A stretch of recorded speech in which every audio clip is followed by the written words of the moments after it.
I was digging through a list of billionaires from the Middle East when a name caught my eye. Not an oil tycoon, not a real estate mogul. An Indian immigrant who built a supermarket chain.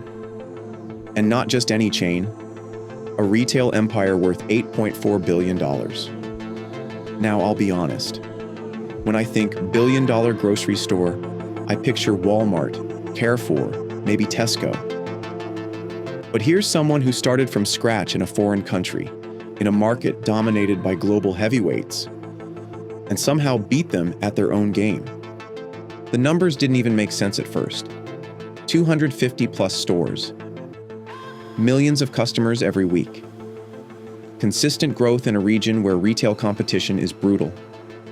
How does a newcomer even survive, let alone dominate?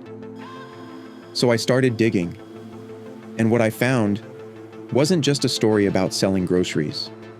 It's about how a single decision to move countries turned into one of the most disciplined, customer-obsessed business models I've ever seen. This isn't just rags to riches. This is a masterclass in spotting opportunities others miss and scaling them without losing the soul of the business. So, here's the real story of how an Indian immigrant built a Middle Eastern supermarket empire. Our story begins in Kerala, India, in the 1950s, where M.A. Yusuff Ali grew up in a modest household. Like many kids in rural India at the time, life was simple, resources were limited, and luxuries were rare. But those early years gave him something far more valuable than wealth: an unshakable work ethic, and an instinct for spotting opportunities where others saw none. As a young man, he made a life-changing decision.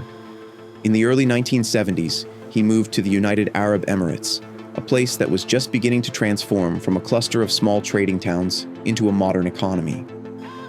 To most newcomers, it looked like a dusty, uncertain market with unpredictable prospects.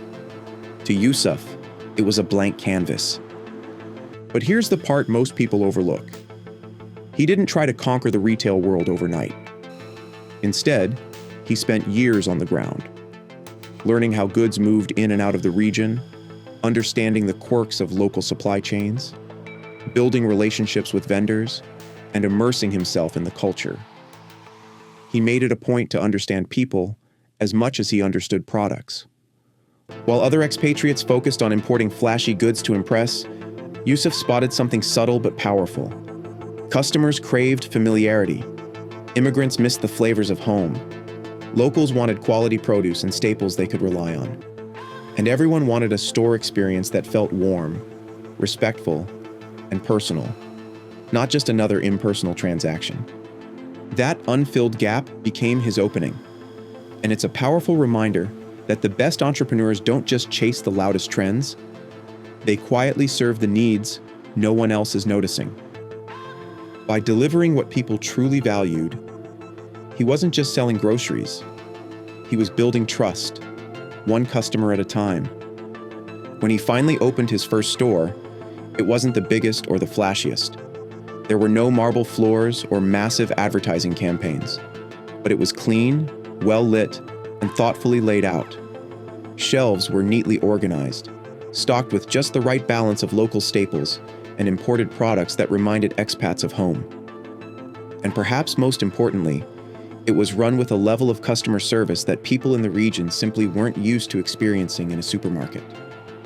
Staff greeted customers warmly, knew regular shoppers by name, and treated every purchase, whether a bag of rice or a box of dates, with care. It might sound basic now, but in that market at that time, it was quietly revolutionary. Most supermarkets were transactional: get in, get out, no real connection.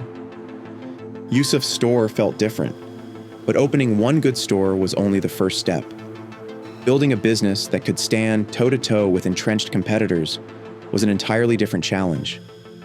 The early years were brutally tough. Prime retail spaces demanded sky-high rent, which ate into margins. Logistics were unpredictable. Shipments got delayed, some products arrived in poor condition, and securing consistent stock required constant negotiation. Supply chains in the Gulf back then were far from the efficient networks we see today. which meant delays, shortages, and costs that could spike without warning. And then came the competition. Established chains already had the advantage of scale, deeper pockets, and instant brand recognition. They could afford to slash prices to lure customers away. If they saw a clever idea working in Yusuff's store, they could copy it almost overnight. So how did he survive? By outworking them and outlistening them. He didn't hide in an office. He spent hours walking his own aisles, chatting with customers, asking what they liked and what they didn't. If a delivery arrived, he'd help unload it, not for show, but to see firsthand where the bottlenecks were. In his mind, the title owner wasn't about status. It meant being the chief problem solver, the person who set the standard for how everyone else worked. And that hands-on approach became the DNA of his business. One of his smartest and most impactful moves? Building relationships directly with suppliers. Not just one or two, but a network that included everyone from small local farmers to large international exporters. For Yusuff, suppliers weren't just middlemen to haggle with. They were partners in the long game. He took the time to visit farms, walk through warehouses, and understand how his suppliers operated. That face-to-face trust meant he could negotiate not just on price, but on quality, delivery schedules, and even product exclusivity. While other stores treated suppliers as interchangeable, cutting ties the moment a cheaper offer appeared, Yusuff doubled down on loyalty, and that loyalty paid him back.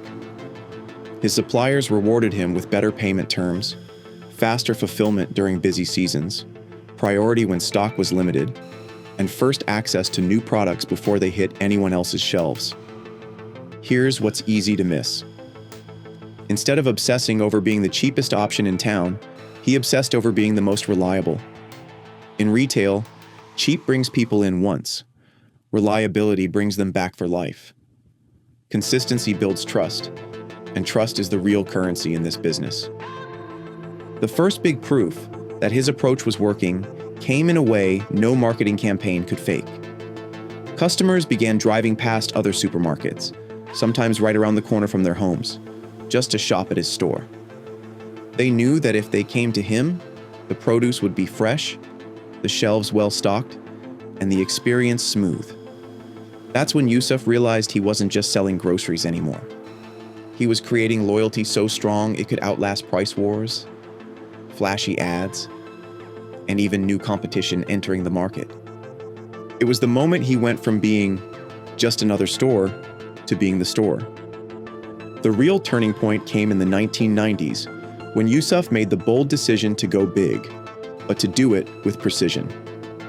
Instead of opening stores wherever space happened to be available, he set his sights on anchor locations in shopping malls. It was a calculated move. At the time, malls in the Middle East weren't just retail spaces, they were becoming full-fledged community hubs. People came not only to shop, but to meet friends, dine, and spend the day. By placing his supermarkets in these high-traffic centers, Yusuff secured a constant stream of potential customers, while instantly elevating his brand's image. A mall location wasn't just a store. It was a statement that his supermarket was premium, accessible, and central to the community. But he didn't stop at prime locations. He reimagined the supermarket experience itself. Aisles were made wider so shoppers could move comfortably. Lighting was upgraded to make products more inviting, and the produce sections were stocked with the freshest fruits and vegetables he could source. He added in-house bakeries that filled the air with the smell of fresh bread, and specialty counters for different cuisines, from Middle Eastern staples to Indian delicacies. These weren't just grocery runs anymore. His stores became destinations people looked forward to visiting. Behind the scenes, Yusuff was just as meticulous. He implemented centralized procurement to ensure every store had consistent quality and pricing. Inventory tracking systems reduced waste and kept shelves stocked without overbuying. Staff training programs ensured that no matter which branch you visited, the service felt personal and professional. And perhaps most importantly, he expanded his product range to cater to everyone: locals, expatriates, and travelers. Walking into a Lulu store felt like walking into home, whether you were from Abu Dhabi, Mumbai, or Manila. That blend of smart location strategy, upgraded customer experience, and operational discipline turned his chain into a regional powerhouse. The key insight here: scaling isn't just about throwing open more doors. It's about making sure that every single one opens to the same high standard. That's the difference between controlled growth and brand dilution. Yusuff understood that one disappointing store could undo years of hard-earned trust. So whether it was the flagship in a bustling mall or a new branch in a smaller city, the customer experience had to feel identical. Clean aisles, fresh produce, friendly service, and a product range that made people feel seen. By the 2000s, this discipline had paid off. Lulu Hypermarket wasn't just a name on a storefront. It had become the go-to supermarket brand across the UAE and much of the Gulf. Competitors tried to mimic his layout, copy his in-store bakeries, even match his prices. But by then, Yusuff had what they couldn't fake: decades of customer loyalty, deep supplier relationships that gave him priority access to the best products, and an expansion blueprint that could be applied anywhere in the region with precision. By the 2010s, his empire had gone global. Lulu Hypermarket wasn't just in the UAE anymore. It was everywhere. Over 250 stores across the Middle East, Asia, and even into Europe. Millions of customers passed through his aisles each week, turning the brand into a part of daily life for families from dozens of nationalities. Annual turnover? Billions.